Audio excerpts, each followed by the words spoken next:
Hello students. So guys, इस lecture में अब हम स्टार्ट करेंगे कॉन्सेप्ट नंबर 2। लास्ट जो हमने क्लास देखी थी उसमें हम लोगों ने कॉस्ट ऑफ मटेरियल कंज्यूम से रिलेटेड हमने क्वेश्चंस किए थे। इस क्लास में अब हम नया कॉन्सेप्ट स्टार्ट कर रहे हैं। कॉन्सेप्ट का नाम है आपका सब्सक्रिप्शन। सो गाइस, सबसे पहले इस वर्ड को समझते हैं कि ये जो सब्सक्रिप्शन वर्ड होता है, ये सब्सक्रिप्शन वर्ड का मतलब क्या होता है और एनपीओ में इसका आखिर यूज क्या है। क्लैरिटी है इसमें? तो स्टार्ट करते हैं गाइस। सबसे पहले आप ये समझिए कि कोई भी एनपीओ होता है, उस एनपीओ में क्या होता है बेटा, मेंबर्स होते हैं। ठीक है, कोई भी एनपीओ होता है उसमें क्या होता है बच्चों, मेंबर्स होते हैं। ये जो मेंबर्स होते हैं ये इस एनपीओ के रहते हैं।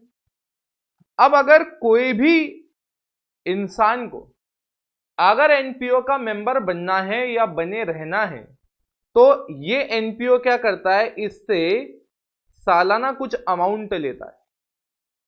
आ रहा समझे? मैंने कहा ईयरली कुछ अमाउंट लेता है। तो बेसिकली मैं कह सकता हूं ये जो पैसा लेता है एनपीओ उसको मेंबर बनाए रखने के लिए, तो एक ऑप्शन तो मैंने अभी आपको जस्ट बता दिया कि एक ऑप्शन तो है कि ये एनपीओ इससे ईयरली पेमेंट ले सकता है। क्या ले सकता है बच्चों? Yearly payment. या कई एनपीओ ऐसे भी होते हैं, वो ये कहते हैं कि यार तुम अगर चाहते हो हमारे एनपीओ में आके मेंबर बनने के लिए तो तुम हर बार कुछ मत दो। तुम क्या करो, जब ज्वाइन कर रहे हो एक साथ बल्क में पैसा दे दो, जिसको हम लाइफ टाइम मेंबरशिप फीस या लाइफ टाइम सब्सक्रिप्शन फीस भी कह सकते हैं। तो कई बार ऐसा होता है कि ईयरली पेमेंट पे भी आदमी को मेंबर बनाया जाता है। कई बार ऐसा होता है कि लाइफ टाइम मेंबरशिप भी दी जाती है उसको, कि भैया आपको सालाना पैसे देने की जरूरत नहीं है, आप लाइफ टाइम मेंबरशिप दे दो। कई बार एक और वेरिएंट यूज होता है, मतलब ज्वाइनिंग के टाइम तो एक बल्क अमाउंट लिया ही जाता है लाइफ टाइम मेंबरशिप के नाम का, उसके साथ साथ बोलते हैं कि छोटा मोटा हम आपसे ईयरली कुछ सब्सक्रिप्शन भी लेंगे।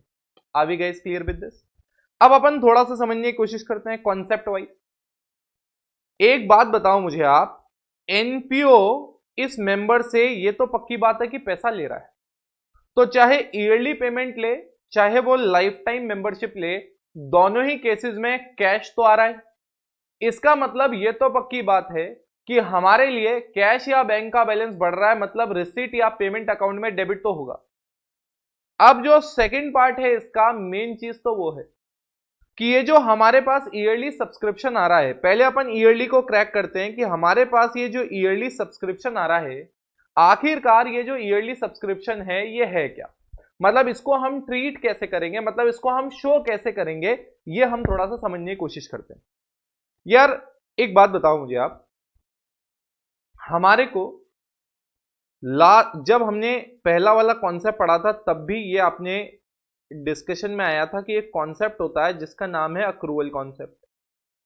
अक्रूवल कॉन्सेप्ट हमें एक्सपेंस के बारे में भी बताता है। लास्ट टाइम हमने एक्सपेंस से रिलेट किया था, अब मैं यहां पे रिलेट करूंगा इनकम से। अक्रूवल कॉन्सेप्ट ये कहता है मेरे प्यारे बच्चों कि जब भी आपको कोई इनकम हो रही है, जब भी आपको क्या हो रही है, कोई इनकम, इनकम के दो पार्ट हो सकते हैं। इनकम का वो पार्ट हो सकता है जिसको मैं कहता हूं कि जो आपने अर्न करी, या कई बार ऐसा होता है इनकम के नाम से कोई पैसा मिला। आ रहा समझ? अगर मैं कहूं इनकम हमने अर्न करी और एक इनकम हमने रिसीव करी, तो अक्रूवल कॉन्सेप्ट कहता है कि आप अपनी इनकम जो इनकम एंड एक्सपेंडिचर में बुक करोगे वो होनी चाहिए जो आपने अर्न करी, ना कि जो आपने रिसीव करी। Am I clear to you guys? तो हमें यहां पे चाहिए क्या, हमें यहां पे चाहिए हमने इनकम जो अर्न करी। क्लैरिटी है इसमें? अब वापस थोड़ा सा ऊपर आ जाते हैं, अपन समझने की कोशिश करते हैं। मुझे आप एक बात बताओ, ये जो इनकम मैं हर साल ले रहा हूं, तो ये इनकम ऑटोमेटिकली उसी साल से रिलेट करती है जिस साल मैं इसको रिसीव कर रहा हूं। तो ईयरली इनकम तो क्या होगा बेटा, उसी साल आपकी एज अ इनकम आप इसको क्रेडिट कर दोगे इनकम एंड एक्सपेंडिचर अकाउंट में, आपके इनकम एंड एक्सपेंडिचर अकाउंट में क्रेडिट हो जाएगी एज व्हाट बेटा, इनकम। वहीं जब आप लाइफ टाइम मेंबरशिप फीस ले रहे हो, मतलब वन टाइम पेमेंट ले रहे हो और उसको लाइफ टाइम आप मेंबर बना के रखोगे, ये जो पेमेंट आप ले रहे हो वन टाइम, ये आपका एक नॉन रेकरिंग रिसीट है। कौन सा रिसीट है बच्चों? Non recurring. जब मैं कहता हूं non recurring, what does this mean? Non recurring का मतलब ये होता है मेरे प्यारे बच्चों, नॉन रेकरिंग का मतलब ये होता है कि ये आपको ये जो रिसीट है ये आपकी कैपिटल रिसीट है, और कैपिटल रिसीट आप जानते ही हो कि कभी भी आपके इनकम एंड एक्सपेंडिचर में नहीं जाएगी, तो ये तो आपके बैलेंस शीट में चली जाएगी। कहां चली जाएगी बच्चों? Balance sheet. अब वापस थोड़ा सा कॉन्सेप्ट दिमाग में सेट कर देता हूं। जो इनकम करंट ईयर के लिए होती है, जो पेमेंट रेकरिंग नेचर का होता है, जैसे आप देखो आपको ईयरली सब्सक्रिप्शन मिल रहा है विच इज रेकरिंग फॉर्म, तो जो रेकरिंग आपके लिए हो रहा है वो तो आपके लिए करंट ईयर की इनकम है।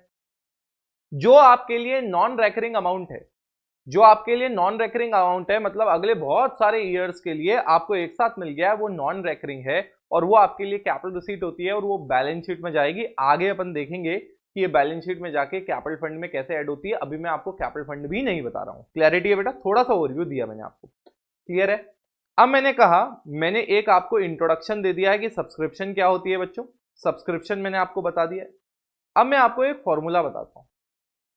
जैसे मैंने आपको कह तो दिया यहाँ अक्रूवल बेसिस पे, मैंने आपको यहाँ पे अक्रूवल बेसिस पे कह तो दिया कि जो इस साल आपने अर्न करी वो आपकी इनकम होगी। बट सर हमारे को पता कैसे पड़ेगा इस साल हमने अर्न किया, कैसे हम कैलकुलेट करेंगे कि हमने कितना अर्न किया? तो मैंने कहा बच्चों सबसे पहले स्टेटमेंट फॉर्म में मैं आपको बताता हूं। वैसे इसके अलग अलग मेथड हैं, तो पहले मेथड पे नहीं जाते हैं, पहले कॉन्सेप्ट समझते हैं, फिर उसी को ही हम डिफरेंट मेथड से कैसे कैलकुलेट कर सकते हैं एक्सटेंड कर दूंगा, ठीक है? तो सबसे पहले बेटा, तो मैंने कहा स्टेटमेंट फॉर्म में अगर मैं इसको कैलकुलेट करना चाहूं कि मैंने इस साल सब्सक्रिप्शन कितनी अर्न की, तो मैंने कहा एक सिंपल सा फॉर्मूला है, एक सिंपल सा फॉर्मूला है बच्चों, ठीक है? क्या है सिंपल सा फॉर्मूला? मैंने कहा सबसे पहले आप क्या करो बेटा, सब्सक्रिप्शन रिसीव्ड लो। क्या लो आप? Subscription received.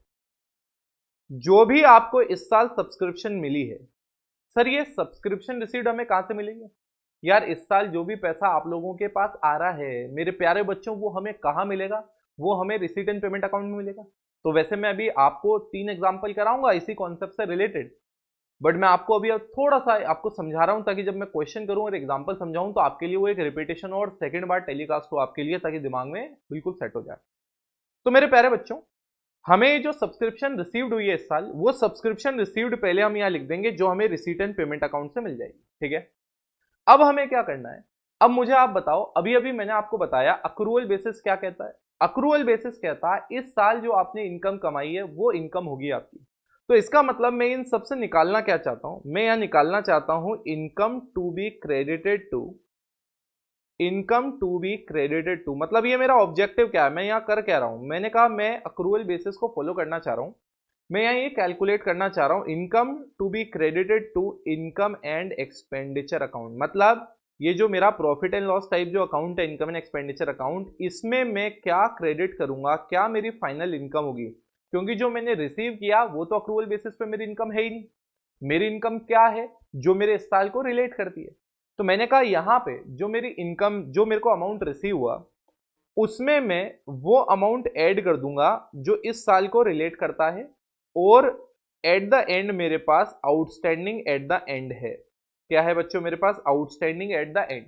मतलब इतना पैसा है जो अभी भी बकाया है, जो मुझे मिल जाना चाहिए था, तो मैं उसको क्या करूंगा मेरे प्यारे बच्चों? ऐड कर दूंगा, ठीक है? क्योंकि ये पैसा मिल जाना चाहिए था, नहीं मिला।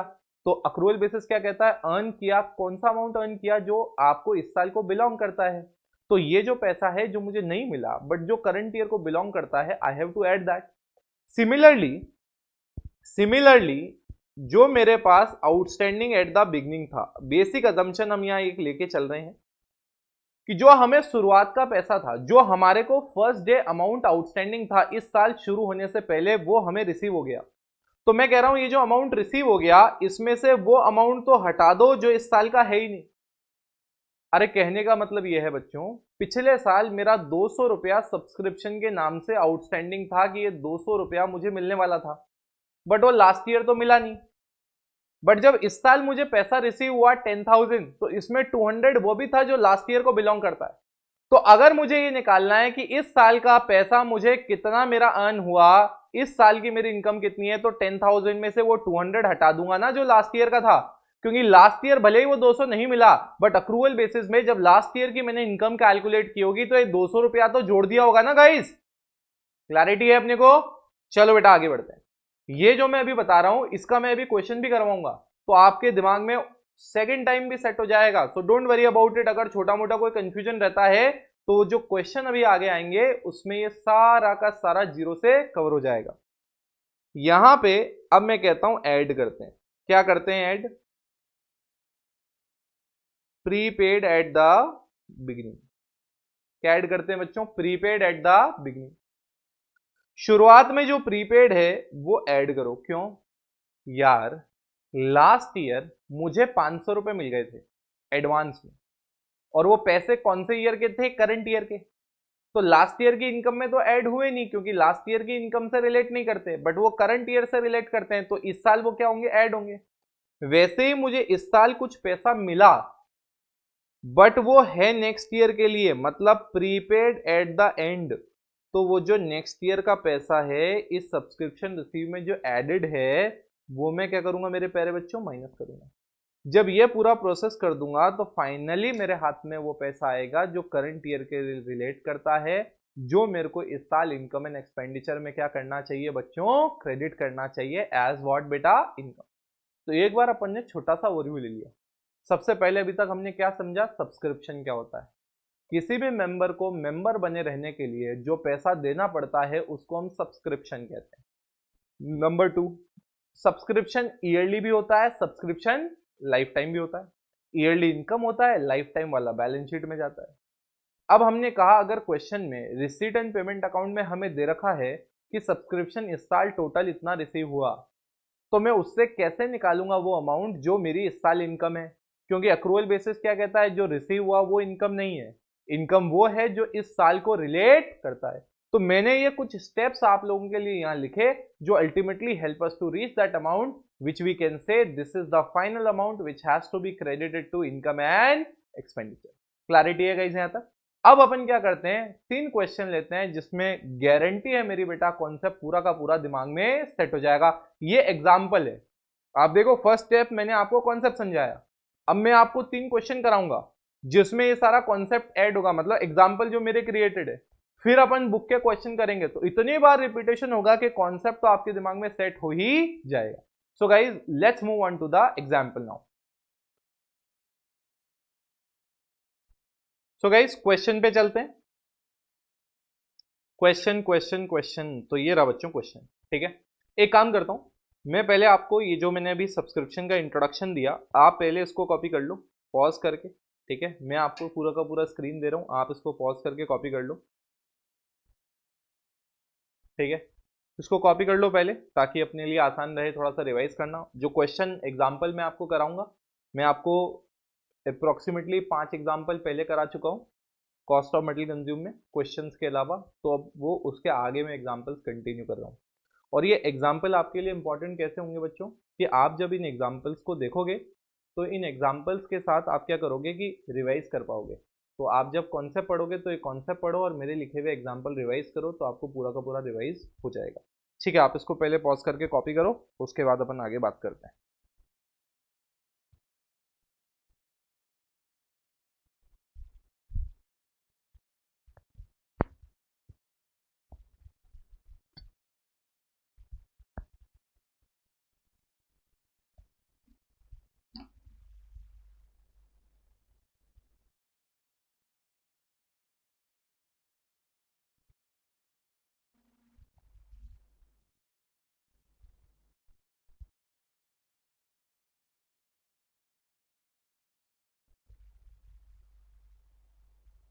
स्क्रॉल कर रहा हूँ गाइस, अब आई होप आपने पॉज करके कॉपी कर लिया होगा।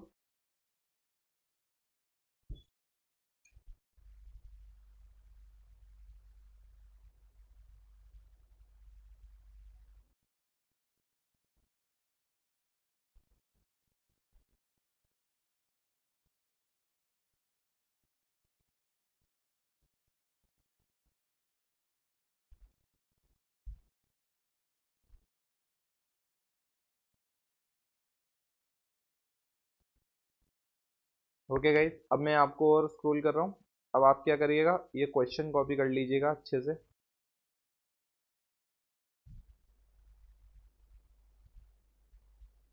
नीचे कुछ शायद 1-2 लाइन रह गई थी स्टेटमेंट फॉर्म में, तो आप वो कॉपी कर लो। अब मैं क्वेश्चन दिखा रहा हूँ आपको बेटा, ये पूरा क्वेश्चन है, इसको कॉपी करो पहले, फिर उसके बाद अपन सॉल्व करना स्टार्ट करते हैं। पूरा का पूरा एग्जाम्पल लेना बेटा, एग्जाम्पल पूरा साइंटिफिकली मैंने सारे एग्जाम्पल डिजाइन किए हैं ताकि आप रिवाइज प्रॉपर्ली कर पाओ।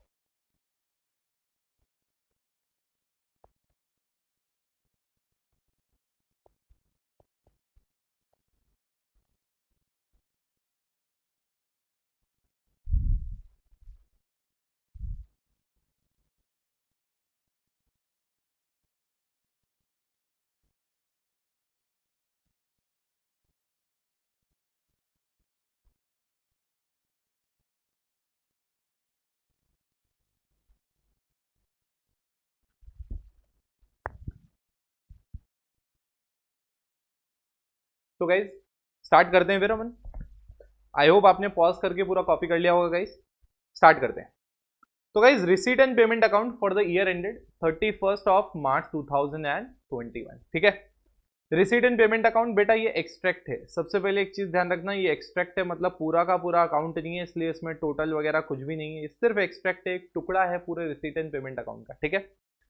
अब आप रिसीट एंड पेमेंट अकाउंट में देखोगे तो आपको यहाँ पे क्लियरली दिखेगा टू सब्सक्रिप्शन नाम से रिसीट साइड आइटम लिखा हुआ है, ठीक है। आप यहाँ पे ये जो पर्टिकुलर्स है इसकी जगह अपन ये भी यूज कर सकते हैं, रिसीट और पेमेंट वर्ड भी यूज कर सकते हैं, कोई प्रॉब्लम नहीं है। आप यहाँ पे रिसिप्ट भी लिख सकते हो, कोई प्रॉब्लम नहीं है, यहाँ पे रिसिप्ट भी यूज हो सकता है, यहाँ पे आप पेमेंट भी यूज कर सकते हो, कोई ऐसी प्रॉब्लम वाली बात नहीं, ठीक है। अब स्टार्ट करते हैं बेटा। यहाँ पे आप देखो लिखा हुआ है टू सब्सक्रिप्शन 4000, आपको 1920 का मिला। आप यहाँ पे ईयर देखोगे तो आपको यहाँ पे साफ दिखेगा कि ये 2021 यहाँ पे लिखा हुआ है, इसका मतलब ईयर कौन सा है, ये 2021। तो 1920 का हमें, अब क्वेश्चन ध्यान से समझना, हमें 1920 का 4000 रुपीज इस साल रिसीव हुआ। उसके बाद में लिखा हुआ है 2021 का जो पैसा रिसीव हुआ दैट इज 1,16,000। उसके बाद लिखा है कि 21-22 मतलब अगले साल का पैसा जो इस साल मिल गया वो है कितना बेटा, 8,000। नीचे एडिशनल इंफॉर्मेशन दे रखी है, उसमें लिख रखा है prepaid at beginning amounted to ₹9,000। मेरे प्यारे बच्चों इसका मतलब ये है, शुरुआत में जो एडवांस मिला हुआ था वो 9,000 था, मतलब लास्ट ईयर हमें जो पैसा मिला था बट वो रिलेट करता है करंट ईयर से, वो कितना था मेरे प्यारे बच्चों, 9,000। उसके आगे क्या लिखा हुआ है, outstanding at the end amounted to ₹14,000, मतलब एंड में आउटस्टैंडिंग कितना है बेटा, 14,000। तो मैं क्या करता हूं, ऊपर वाला फॉर्मूला कॉपी कर लेता हूं अपने लिए, ये जो स्टेटमेंट फॉर्म हमने यहां लिख रखा है ये मैं यहां से कॉपी कर लेता हूं। आप इसको पूरा का पूरा आप लिखोगे, जब आप कॉपी करने के लिए मैं आपको समय दूंगा। तो स्टार्ट करते हैं बेटा, क्या कहता है ये फंडा। हमारे जो सॉल्यूशन है इसमें सबसे पहला पार्ट तो यही है कि ये फॉर्मूला आपके दिमाग में सेट होना चाहिए। अगर मेरे प्यारे बच्चे में फॉर्मूला ही सेट नहीं है तो कोई प्रॉब्लम, मतलब आपको आना बड़ा डिफिकल्ट है और एग्जाम में भूल भी सकते हैं। तो सबसे पहले यहाँ पे लिखा हुआ है सब्सक्रिप्शन रिसीव। गाइज 99% बच्चा इसमें गलती करता है। जब यहाँ पे लिखा है सब्सक्रिप्शन रिसीव्ड, तो क्या यहाँ पे मैंने ये लिखवाया था फॉर्मूले में subscription received for the year, नहीं, मैंने यहां लिखा था सब्सक्रिप्शन रिसीव्ड मतलब टोटल सब्सक्रिप्शन का पैसा जो हमें मिला है। बच्चा जब रिसीट एंड पेमेंट अकाउंट से कॉपी करता है तो वो क्या कॉपी करता है कि 2021 वाला पैसा ले लेता है, दैट इज आपका 1,16,000, गलत हो जाएगा। हमें क्या करना है, टोटल सब्सक्रिप्शन लेना है, चाहे वो इस साल का हो, चाहे पिछले का, चाहे अगले का, क्योंकि हमने ये जो फॉर्मूले में नीचे जो मार्किंग लगाई है ना, outstanding at and add, outstanding at beginning minus, prepaid plus, prepaid minus, so guys ये हमने इसीलिए तो लगाया है कि हम जब यहाँ पे लिखेंगे कि टोटल पैसा 1,28,000 मिला, अब जो पैसा करंट ईयर से रिलेट नहीं करता वो ऑटोमेटिकली इस फॉर्मूले के थ्रू हट जाएगा। बट अगर आप ऊपर से 1,16,000 ही लेके आओगे और फिर एडजस्टमेंट कर दोगे तो वो गलत हो जाएगा। So always and always remember, अगर आप फॉर्मूले, लॉजिक मैंने आपको पहले समझा ही दिया, अब आप जब फॉर्मूले को ब्लाइंडली फॉलो कर रहे हो तो आप ये ध्यान रखना सब्सक्रिप्शन रिसीव्ड मतलब टोटल पैसा। मेरे प्यारे बच्चों गलती मत कर देना जो सब करते हैं, टोटल सब्सक्रिप्शन का पैसा जो मिला वो यहां पे आएगा, ना कि वो पैसा जो करंट ईयर को रिलेट करता है। क्लियरिटी है बेटा। क्योंकि जो करंट ईयर का पैसा इस साल इनकम एंड एक्सपेंडिचर में जाएगा वो तो एंड रिजल्ट होगा जो हम इस फॉर्मूले के बाद निकालेंगे। ठीक है, तो मैंने कहा अब अपन लिखते हैं सबसे पहले इसमें आउटस्टैंडिंग एट एंड। अब आप देखो नीचे इंफॉर्मेशन में हमें साफ दे रखा है outstanding at the end amounted to ₹14,000। End में आउटस्टैंडिंग पैसा कितना है 14,000। तो हम यहाँ पे आए और आउटस्टैंडिंग एट एंड में 14,000 हम यहाँ पे लिख देंगे। क्लैरिटी है इसमें। इसके बाद अब हम क्या करेंगे बेटा, इसके बाद अब हम क्या करेंगे, क्वेश्चन कहता है आउटस्टैंडिंग एट बिगिनिंग। देखो यार एडिशनल इंफॉर्मेशन में तो आउटस्टैंडिंग एट द बिगिनिंग की मेरे प्यारे बच्चों कोई डिटेल नहीं है। अरे क्वेश्चन देखो ध्यान से, क्या आपको इस क्वेश्चन में दिखता है क्या मेरे प्यारे बच्चों outstanding at the beginning additional information में? नहीं। बट जब मैं रिसीट एंड पेमेंट अकाउंट देखता हूं वहां पे मुझे क्लियरली दिखता है कि मुझे 4,000 रुपया मिला जो 1920 का था, मतलब लास्ट ईयर को रिप्रेजेंट करता है। सो मेरे प्यारे बच्चों इसके थ्रू मैं ये समझ सकता हूं, मैं ये इंप्लाई कर सकता हूं, अज्यूम कर सकता हूं या लॉजिकली बिलीव कर सकता हूं कि जो 4,000 अगर मुझे इस साल मिला जो पिछले साल को रिलेट करता है, इसका मतलब पिछले साल को आउटस्टैंडिंग होगा ना एट द एंड, जो इस साल का आउटस्टैंडिंग एट बिगिनिंग बनेगा कितना, 4,000। क्लियर है? क्वेश्चन और क्या बोलता है, क्वेश्चन हमें साफ साफ बोलता है आउटस्टैंडिंग मतलब prepaid, sorry prepaid at beginning कितना है 9,000। तो यहां पे प्रीपेड एट द बिगिनिंग कितना डालेंगे अपन बेटा 9,000।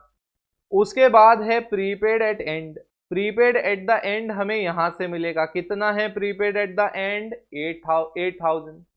तो मैंने क्या कहा बेटा, यहां पे मैं प्रीपेड एट द एंड आके 8,000 माइनस करूंगा, कैलकुलेट करूंगा और मेरा आंसर आ जाएगा। सो 128 plus 14 142, 142 minus 4 138, 138 plus 9,000 147 minus 8 139,000। Clarity है बेटा? ये आ गया सब्सक्रिप्शन जो हमारे इनकम एंड एक्सपेंडिचर अकाउंट में क्रेडिट होगा। क्लैरिटी है बेटा? यहाँ पे देखो अभी हम इनकम एंड एक्सपेंडिचर अकाउंट बनाना नहीं सीख रहे हैं, तो मैं वहां पे कैसे आएगा वो नहीं बता रहा हूँ, बट आप भी समझ सकते हो। ये इनकम है, इनकम है तो इनकम एंड एक्सपेंडिचर अकाउंट में क्या होगी बेटा, क्रेडिट होगी। क्लियर है बेटा? तो आपको आई होप कैसे हम निकालेंगे कि हमारा कितना पैसा क्रेडिट होगा on the name of subscription जो हमारी इस साल की इनकम होगी। हाँ, ये जो outstanding at end, outstanding at beginning, prepaid at end, prepaid at beginning है, ये हमारे एसेट या लायबिलिटी होंगे। जो बिगिनिंग वाले हैं वो बिगिनिंग के बैलेंस शीट में जाएंगे, जो एंड वाले हैं वो एंड के बैलेंस शीट में जाएंगे, बाद में देखेंगे इसका। अभी हमें सिर्फ ये कैलकुलेट करना सीखना है भैया कि हमारे को how much amount should be recorded as our income in my income and expenditure account on the name of subscription. Clarity है बच्चों? सो प्यारे बच्चों आई होप ये वाला आपका पार्ट बिल्कुल क्लियर हो गया होगा। ठीक है, नेक्स्ट क्वेश्चन अपन मूव करेंगे, उससे पहले मैं आपको बता देता हूं, जैसे ऊपर मैंने बताया था कि ये स्टेटमेंट फॉर्म है कैलकुलेट करने का। कौन सा फॉर्म है बच्चों? Statement form. वैसे आप चाहो तो इसी फॉर्मूले को आप इक्वेशन फॉर्म में भी लिख सकते हो। इक्वेशन फॉर्म कुछ नहीं है यार, बस ये जो आपने वर्टिकली ये जो स्टेटमेंट बनाया था इसको हॉरिजॉन्टली कर दो। कैसे? Income to be credited, income to be credited, income to be credited in income and expenditure account is equals to what? जो ऊपर आप लिख रहे थे सबसे पहले, क्या लिखा सबसे पहले? सब्सक्रिप्शन रिसीव्ड, तो वो लिखो पहले। बस जो वर्टिकली था उसको हॉरिजॉन्टली डाल देने का। Subscription received plus outstanding at end minus outstanding at beginning.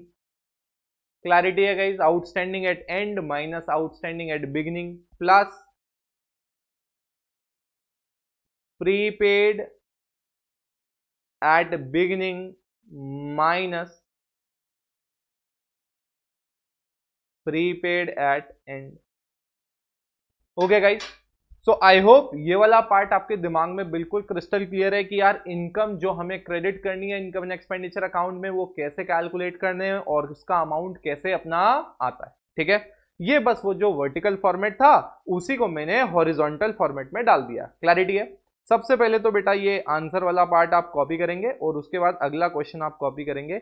आप उसके बाद में ये करने के बाद इक्वेशन फॉर्म भी आप क्या करेंगे, लिखेंगे। अगला वाला क्वेश्चन जो होगा मैं ऐसे इक्वेशन फॉर्मेट में ही सॉल्व करूंगा ताकि आपके ये वाले मेथड का भी प्रैक्टिस हो जाए। तो फटाफट बच्चों इसको कॉपी करो पॉज करके ताकि अपन इसको आगे कंप्लीट करें।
सो गाइज आई होप आपने पॉज करके इसको कॉपी कर लिया होगा। सो गाइज आपने पॉज करके आई होप कॉपी कर लिया होगा। आगे अपन बढ़ते हैं। नेक्स्ट क्वेश्चन गाइज, बहुत ही important concept.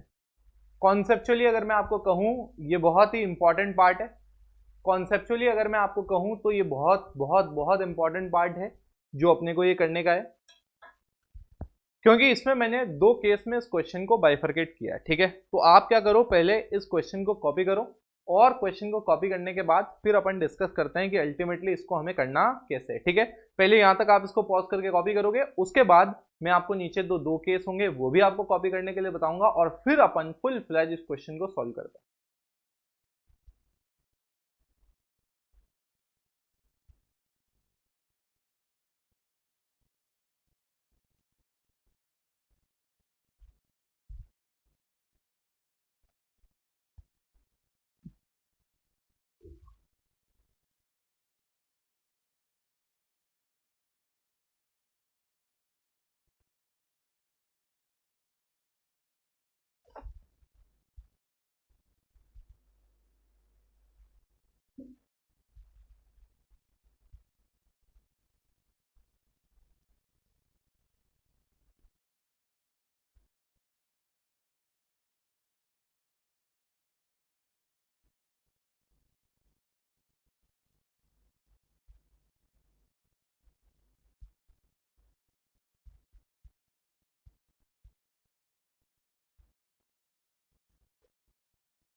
Case one case to भी आप बेटा इसमें देख के कॉपी करो, फिर अपन पहले केस वन सॉल्व करेंगे फिर अपन केस टू सॉल्व करेंगे।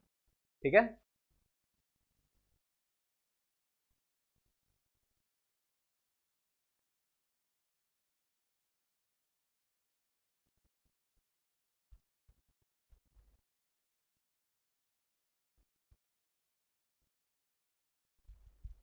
Okay guys.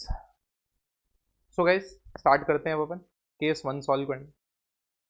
जैसा कि मैंने अभी अभी आपको बोला था कि अपन, ये बहुत इंपॉर्टेंट क्वेश्चन है, ध्यान देना मेरे प्यारे बच्चों। मैं आराम से धीरे धीरे कॉन्सेप्चुअली आपको पढ़ाऊंगा।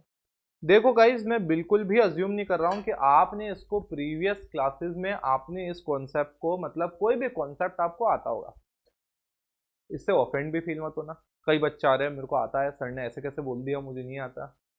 गाइज ये जो कॉन्सेप्ट मैं आपको पढ़ाऊंगा कोई भी, मैं अजम्पशन लेता हूं कि यार बच्चे को नहीं आता होगा। आता है तो रिवीजन हो जाता है, नहीं आता है तो एटलीस्ट उसका जो आगे फ्यूचर वो जो जाएगा उसमें फ्यूचर में कोई इसको प्रॉब्लम नहीं होगी पुराने कॉन्सेप्ट को लेकर। तो मैं हमेशा ये अजम्पशन मान के चलता हूं कि बच्चे का, जैसे मैंने अभी अक्रूवल कॉन्सेप्ट आया, मैंने आपको अक्रूवल पूरा कॉन्सेप्ट पढ़ाया अच्छे से। क्यों? क्योंकि मैंने अजम्पशन लिया कि 11th में आपने नहीं पढ़ा होगा, आपने ध्यान नहीं दिया होगा। ठीक है बेटा, स्टार्ट करते हैं case number one. Case number one क्या कहता है, पहले क्वेश्चन रीड कर लेते हैं। वही देखो मेरे प्यारे बच्चों, रिसीट एंड पेमेंट अकाउंट है, एक्सट्रैक्ट।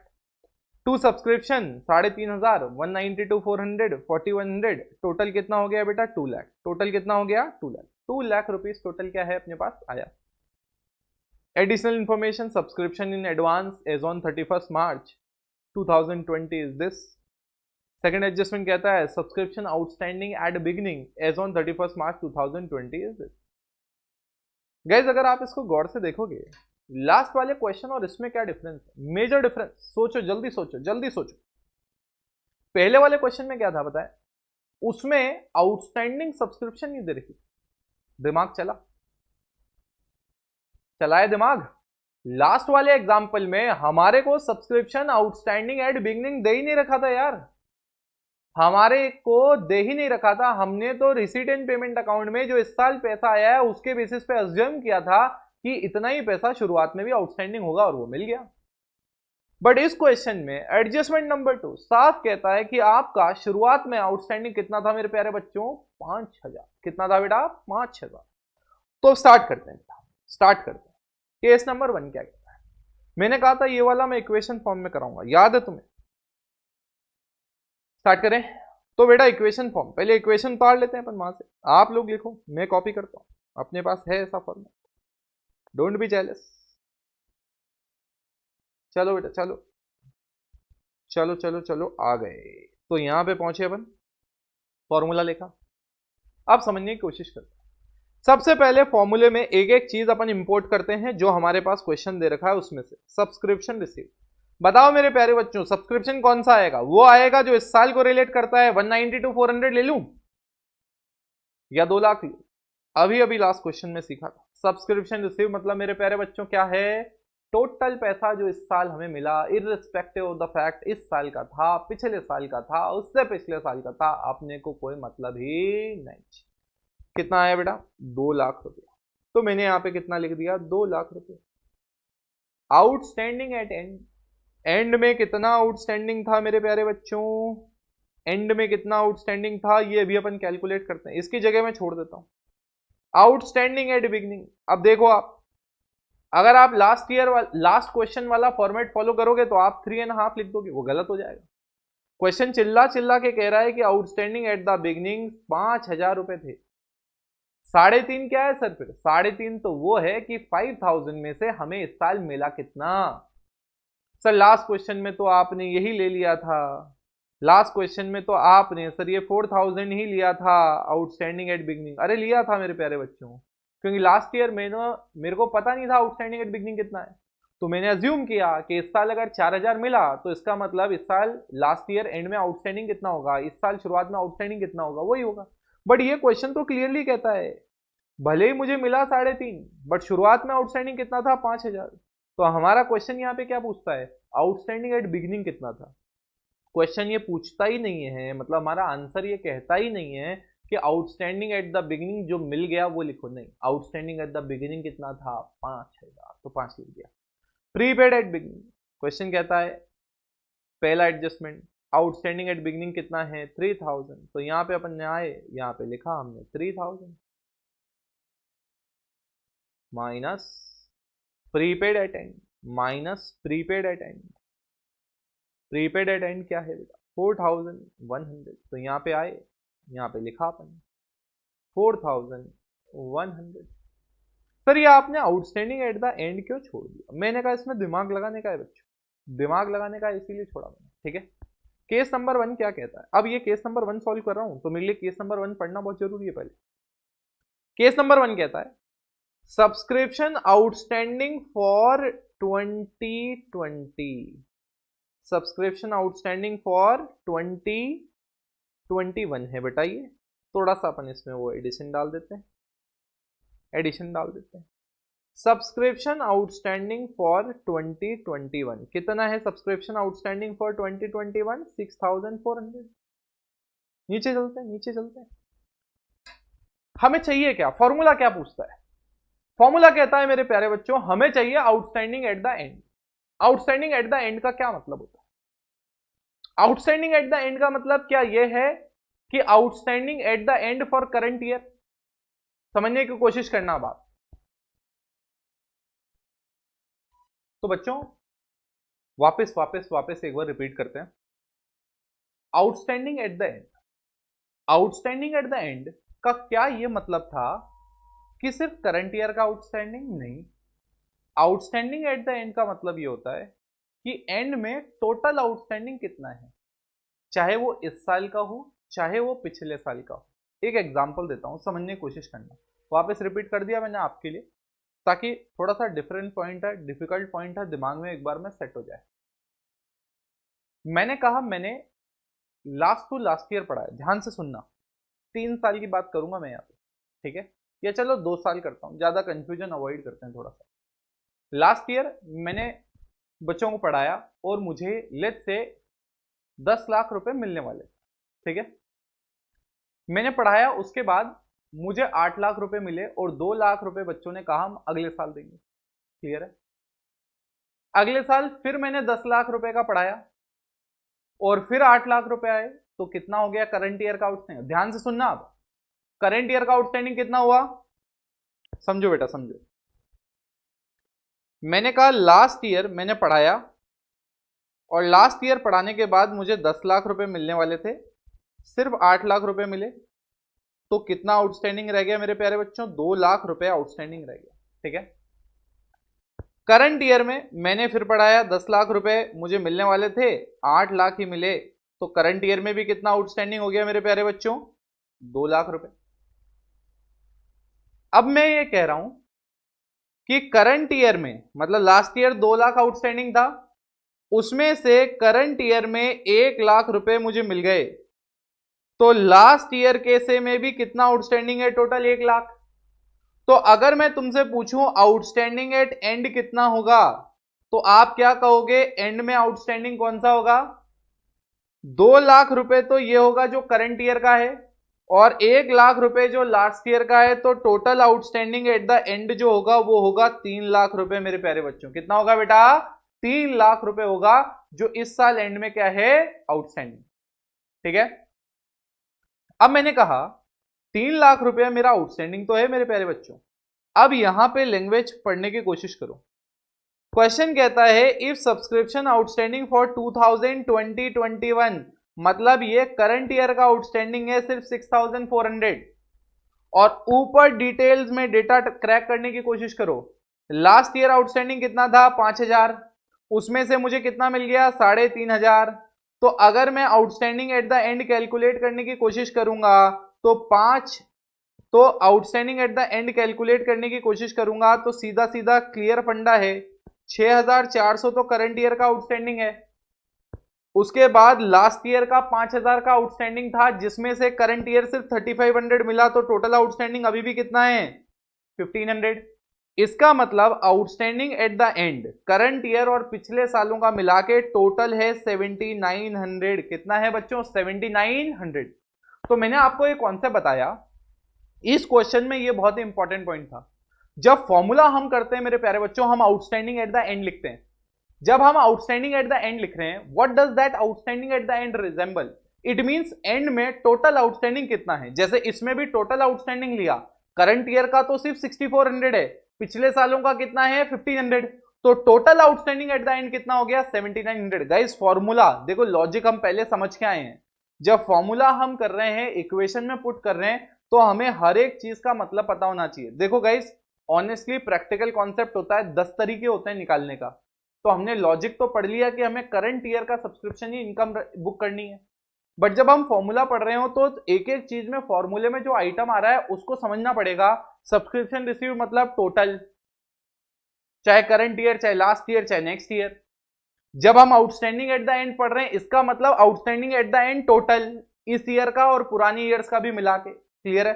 केस 2 जब आप करोगे बेटा, आपके दिमाग में बिल्कुल सेट हो जाएगा। ये कैलकुलेट आपको करना है गाइस, कैलकुलेट आपको करना है, कितना आएगा। केस 2 देखो, अब आपके दिमाग में बिल्कुल सेट हो जाएगा मैं क्या बोल रहा हूं। जब मैं केस 2 में जब मैं सॉल्व करूंगा तो यहां पे क्या लिखा हुआ है?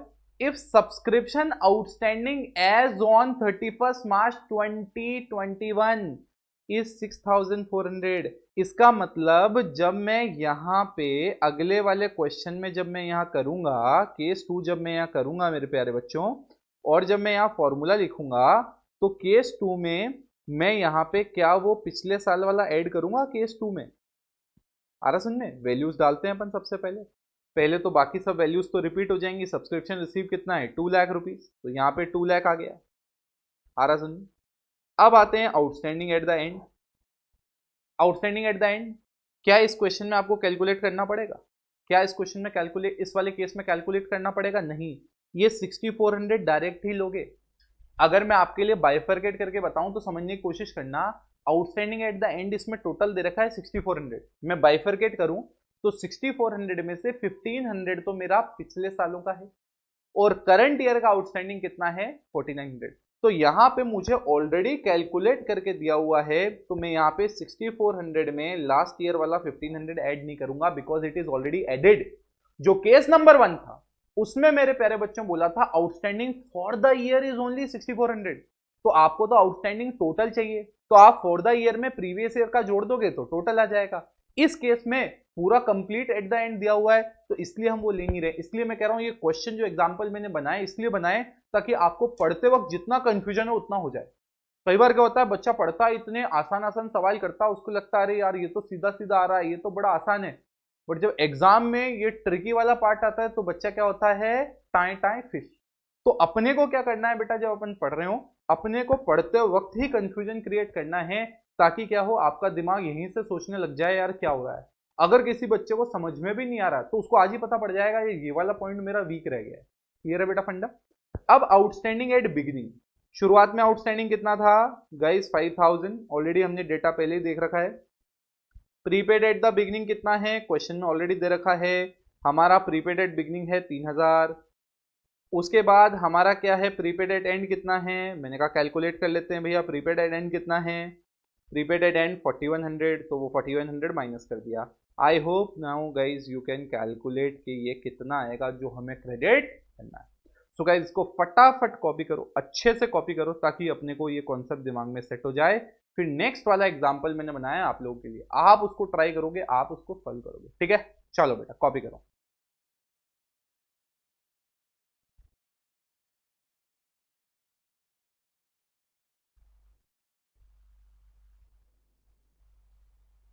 स्क्रीनशॉट ले लिया बच्चों? आई होप पॉज करके आपने स्क्रीनशॉट लेके, इसको पॉज करके या तो कॉपी कर लिया होगा या स्क्रीनशॉट लेके आपने कॉपी कर लिया होगा, बट कॉपी करके ही आगे देखना।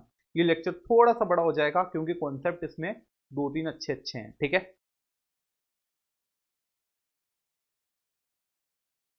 ये वाला भी पॉज करके बेटा कॉपी कर लो पहले फटाफट।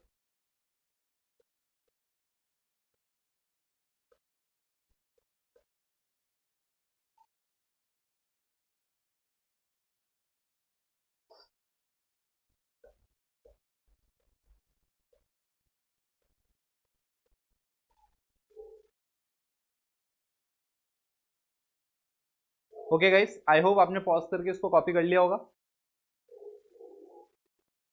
आई होप गाइस आपने पॉज करके इसको कॉपी कर लिया होगा। अब ये वाला क्वेश्चन है जो बेटा आपको ट्राई करना है।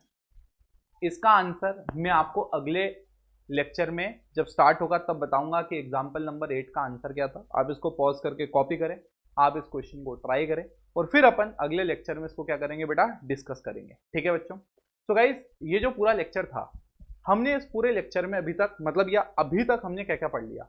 हमने देखो पहले कॉस्ट ऑफ मटेरियल कंज्यूम का कॉन्सेप्ट पढ़ा। उस कॉन्सेप्ट को हमने पढ़ने के बाद क्या किया मेरे प्यारे बच्चों, उसको पढ़ने के बाद हम लोगों ने क्या किया, हमने पूरे के पूरे उसके कुछ एग्जाम्पल प्रैक्टिस किए। उसके बाद हमने हमारी बुक के क्वेश्चन प्रैक्टिस किए। आज हमने सब्सक्रिप्शन का कॉन्सेप्ट पढ़ा। 2 एग्जाम्पल मैंने किए, 1 एग्जाम्पल तुम्हें कराया। अगले लेक्चर में हम बुक के सब्सक्रिप्शन के क्वेश्चन सॉल्व करेंगे।